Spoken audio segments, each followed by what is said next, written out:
Well, hello, my name is Sean Smith. Welcome to another OmniED brief. Today, for just a couple minutes, we're going to pop right into creating a learning space for hybrid online that's free of distractions. And the three areas we're going to focus in on: visual, auditory, and tactile. Now, if you're questioning, wait, my children, in terms of planning for that, the learners are at home, don't need to worry about distractions, just think of the data on the adults in teleworking. Lots of different things to learn from us as we try to work from home. All right, let's focus in on the visual.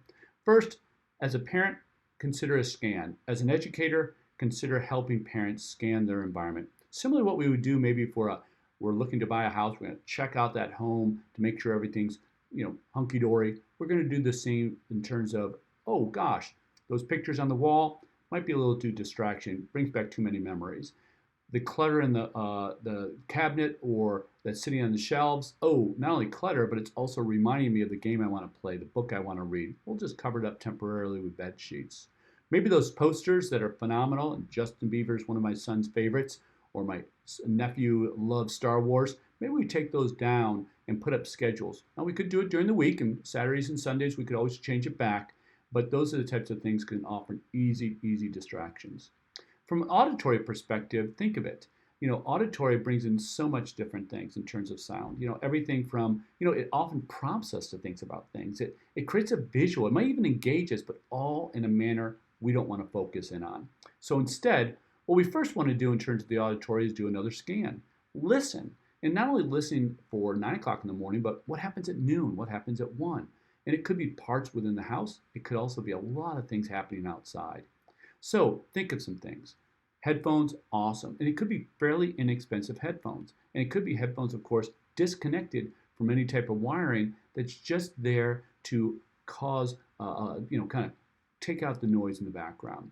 Or it could be creating white noise in the background to take out the noise of maybe some things happening outside or some things happening downstairs or upstairs or wherever it may be. We use fans throughout our house for that purpose. And it could be also during the day taking your child away from some of that natural light, sadly, because that window right outside, it may be this construction, it may be the traffic, it may be the neighbor talking, it may be cutting the lawn, etc., etc. And finally, tactile.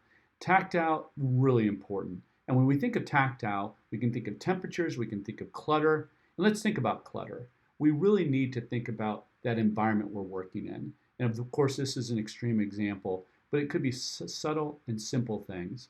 But also temperature. And realize temperature is not a constant.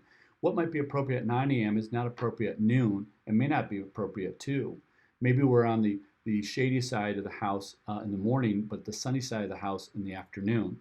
And of course, if we open up our windows during certain portions of the day, then we're dealing with the auditory, so things to consider. And finally, seating. Think about that in terms of the fact that it might be comfortable to sit on that couch, but a distraction. Or it might be a distraction to be leaning over that table versus having a nice, clean, stable tabletop. Lots more to cover, but hopefully those few ideas help reinforce how to free us of distraction in these learning spaces at home for hybrid and fully online learning. Come on back to OmniED briefs in the future, and hope this was helpful.